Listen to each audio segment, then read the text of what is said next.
Hi friends, I am Kailash and आप देख रहे हैं फास्ट ट्रैक रिवीजन।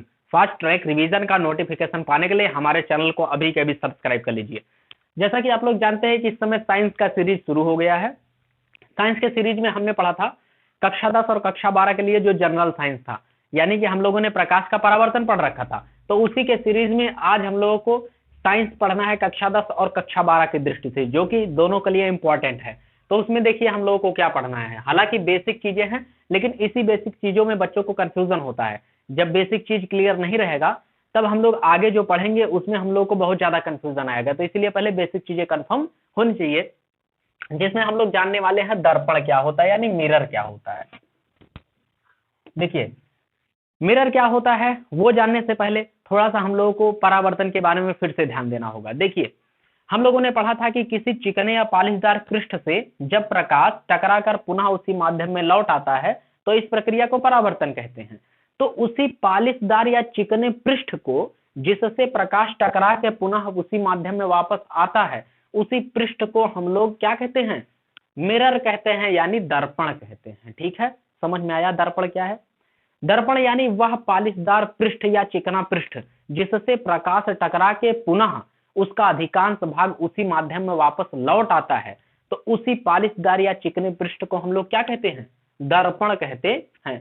अरे उसी दर्पण की बात कर रहा है जिसमें आप लोग सुबह सुबह अपना सुंदर सा चेहरा देख के और बाल ऐसा बढ़िया बना के और कोचिंग आते हैं या स्कूल जाते हैं ना, उसी दर्पण की बात कर रहा है जिसमें हम लोग चेहरा देखते हैं। या फिर कोई भी चिकना पृष्ठ हो, अगर उससे प्रकाश का परावर्तन हो रहा है तो वह क्या हो जाएगा? दर्पण हो जाएगा। ठीक है, रटना नहीं है, हम लोगों को कॉन्सेप्ट समझना है, रटना नहीं है। बाकी रटना हो तो किताब पढ़ के भी रटा जा सकता है ना। देखिए दर्पण के प्रकार की अगर बात करें तो दर्पण दो प्रकार का होता है। एक तो होता है समतल दर्पण, एक तो होता है गोलीय दर्पण। दर्पण कितने प्रकार का? दो प्रकार का, समतल दर्पण और गोलीय दर्पण। चलिए देख लेते हैं इसमें गोलीय दर्पण कितने प्रकार का होता है। पहली बात, दर्पण दो प्रकार का, समतल और गोलीय। फिर गोलीय दर्पण भी दो प्रकार का होता है। कौन होता है? उत्तल दर्पण और अवतल दर्पण। ठीक है, तो मैक्सिमम बच्चे इसी में कंफ्यूज रहते हैं। उनसे कोई पूछता है दर्पण कितने प्रकार का होता है तो तुरंत बता देते हैं उत्तल दर्पण, अवतल दर्पण। लेकिन ये क्या है? गलत है, पूर्णतः गलत है। क्योंकि दर्पण दो प्रकार का होता तो है, पर कौन कौन? समतल दर्पण और गोलीय दर्पण होता है। और फिर से गोलीय दर्पण दो प्रकार का होता है, उत्तल दर्पण और अवतल दर्पण होता है। ठीक है, तो सबसे पहले हम लोग देखते हैं कि समतल दर्पण क्या होता है। तो समतल दर्पण वह दर्पण होता है जिसमें ऐसे एक कांच का पारदर्शी समतल पृष्ठ ले लेते हैं। क्या ले लेंगे? कांच का एक पारदर्शी समतल पृष्ठ ले लेते हैं। उसके एक पार्ट पर यानी एक भाग पर पॉलिश कर दिया जाएगा, है ना। एक सर जैसे हम लोग कोई कांच का समतल पृष्ठ लेते हैं पारदर्शी, तो उसके आर पार दिखाई देना चाहिए, है ना। तो उसके एक तरफ क्या कर देना है? पॉलिश या कलई कर देना है। कलई बोलते हैं ना, पॉलिश या कलई कर देना है। तो एक तरफ जैसे ही पॉलिश या कलई करते हैं तुरंत दूसरा सिरा बिल्कुल एकदम परावर्तन के लायक हो जाता है। यानी जब दूसरे सिरे पर प्रकाश डाला जाएगा तो वहां से प्रकाश का परावर्तन होने लगेगा। तो इस प्रकार के दर्पण को हम लोग क्या कहते हैं? समतल दर्पण कहते हैं। यानी परिभाषा कैसे लिखेंगे कि समतल दर्पण वह दर्पण होता है जिसमें कांच के एक समतल तथा पारदर्शी पृष्ठ के किसी एक भाग पर पॉलिश या कलई कर दिया जाएगा तथा दूसरे पृष्ठ को क्या बना लिया जाए? परावर्तक तल बना लिया जाए। परावर्तक तल बना लिया जाए। तो इस प्रकार का दर्पण समतल दर्पण कहलाता है। परावर्तक तल का मतलब ये होता है कि जहां से प्रकाश का परावर्तन होता है उसे परावर्तक तल कहते हैं। ठीक है, कुछ चीजें और जो कि कॉम्पिटेटिव एग्जाम में पूछी जाती हैं। समतल दर्पण की वक्रता त्रिज्या कितनी होती है? अनंत होती है। क्योंकि भाई वो देखो मुड़ा ही नहीं है ना, वो तो बिल्कुल एकदम सीधा है। तो समतल दर्पण की वक्रता जो होती है वो कितनी होती है? अनंत होती है। मतलब कितना भी हम लोग ऐसा खींच सकते हैं, कितना भी बड़ा गोला बना सकते हैं।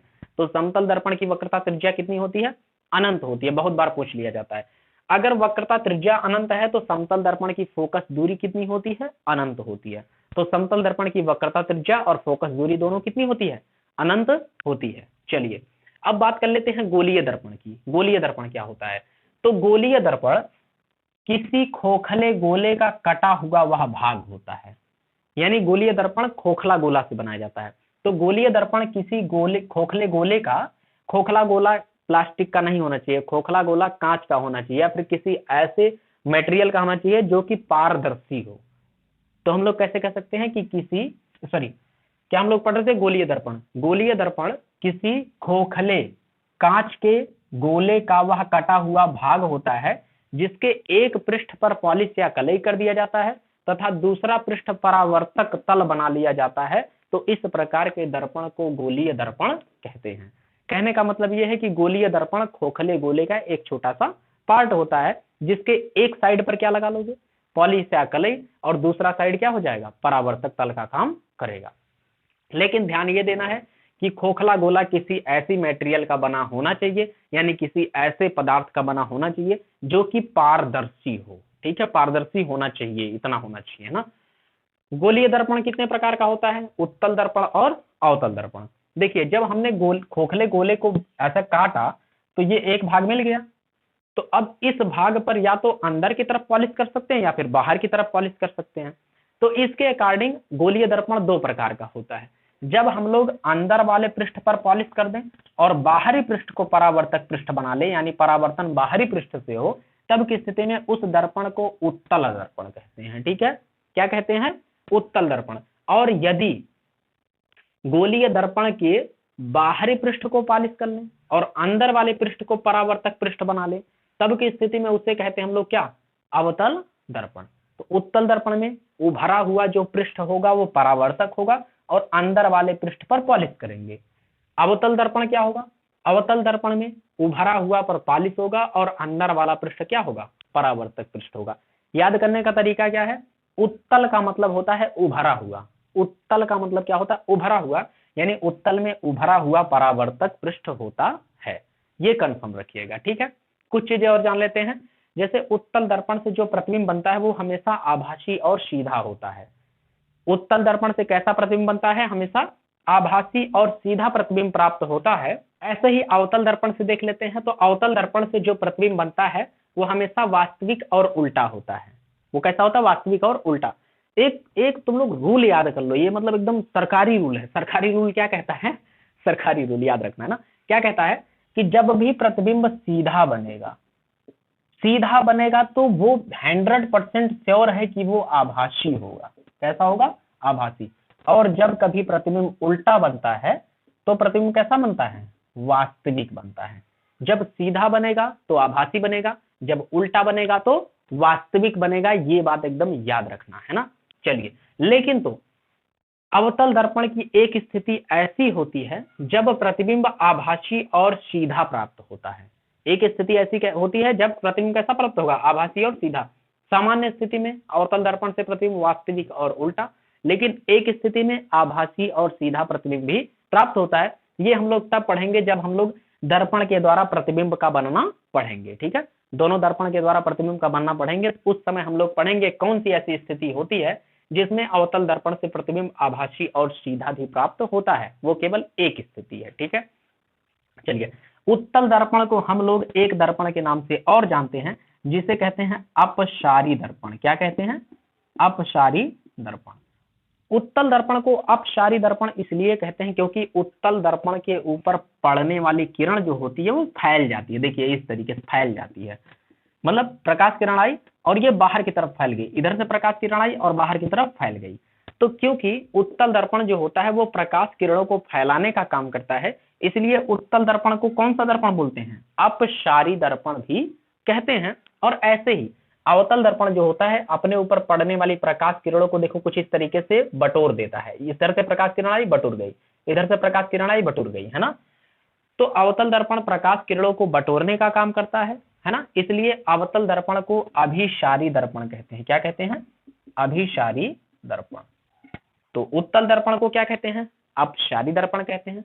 अवतल दर्पण को क्या कहते हैं? अभिसारी दर्पण कहते हैं। याद रखिएगा, ये भी एक पॉइंट है। ठीक है, चलिए देख लेते हैं कि वक्रता त्रिज्या क्या होती है। यहाँ पे लिखा हुआ है ना, क्या वक्रता त्रिज्या क्या होती है, इसको देख लेते हैं। तो ध्यान से समझिए, गोलीय दर्पण जिस खोखले गोले का कटा हुआ भाग होता है उसी खोखले गोले की त्रिज्या को ही हम लोग वक्रता त्रिज्या कहते हैं। देखिए, ध्यान से देखिएगा, हम लोग जानते हैं कि जो गोलीय दर्पण होता है वो किसी खोखले गोले का बना होता है। तो जिस खोखले गोले से ये गोलीय दर्पण बना होता है ना, उसी खोखले गोले की त्रिज्या को ही हम लोग बोलते हैं वक्रता त्रिज्या। अब गोले की त्रिज्या तो कम से कम समझ में आ रहा होगा। कि गोले की परिधि से केंद्र तक की दूरी को गोले की त्रिज्या बोलते हैं। ठीक है, तो देखिए वक्रता त्रिज्या यानी अगर इस गोले की बात करें हैं तो वक्रता त्रिज्या यहां से लेके यहां तक की दूरी को हम लोग बोल देंगे वक्रता त्रिज्या, इसकी केंद्र तक की दूरी को। ठीक है, वक्रता त्रिज्या को हम लोग कैपिटल आर से दिखाते हैं, आर फॉर रेडियस होता है। और देखिए फोकस दूरी और वक्रता त्रिज्या में क्या संबंध होता है, तो फोकस दूरी वक्रता त्रिज्या की क्या होती है, आधी होती है। यानी यहां से फोकस दूरी यह बराबर हो जाएगा वक्रता त्रिज्या आर बटे 2, आधा का मतलब 2 से क्या कर दो, भाग कर दो, यानी यह बराबर r/2, फोकस दूरी बराबर वक्रता त्रिज्या बटे 2। इस सब फार्मूले पे न्यूमेरिकल लगेगा। ऐसे ही एक दर्पण सूत्र होता है, दर्पण सूत्र क्या होता है, 1/f बराबर 1/v प्लस 1/u। दर्पण सूत्र क्या होता है, 1/f बराबर 1/v प्लस 1/u, जहां f होता है फोकस दूरी, क्या होता है, फोकस दूरी, किसकी फोकस दूरी, दर्पण की फोकस दूरी। v होता है प्रतिबिंब की दूरी, प्रतिबिंब की दूरी, किससे प्रतिबिंब की दूरी, दर्पण से प्रतिबिंब की दूरी। और u होता है वस्तु की दूरी। ठीक है, तो दर्पण सूत्र क्या होता है, 1/f बराबर 1/v प्लस 1/u, जहां f फोकस दूरी होता है, v प्रतिबिंब की दूरी और u वस्तु की दूरी होता है। तो इतना आज के लिए काफी है मेरे हिसाब से। इतना थोड़ा सा इस वीडियो को 2-3 बार देखिए, सारी चीजें कंफर्म करिए। अगर ये बेसिक चीजें कंफर्म हो जाती है, इसके बाद हम लोग दर्पण द्वारा प्रतिबिंब का बनना पढ़ेंगे कि दर्पण द्वारा प्रतिबिंब कैसे प्राप्त होता है, और कैसे हमने बता दिया कि उत्तल दर्पण अपसारी दर्पण होता है, अवतल दर्पण अभिसारी दर्पण होता है। उत्तल दर्पण द्वारा बना प्रतिबिंब जो होता है वो कैसा होता है, आभासी और सीधा ही क्यों होता है, और अवतल दर्पण द्वारा बना प्रतिबिंब वास्तविक और उल्टा ही क्यों होता है, और कौन सी ऐसी स्थिति है जिसमें आभासी और सीधा प्रतिबिंब भी अवतल दर्पण द्वारा प्राप्त होता है। तो आशा करते हैं आपको ये वीडियो पसंद आया होगा। अगर वीडियो पसंद आया तो लाइक, शेयर और सब्सक्राइब जरूर करें। मिलते हैं इसके नेक्स्ट वीडियो में, तब तक के लिए जय हिंद, जय भारत।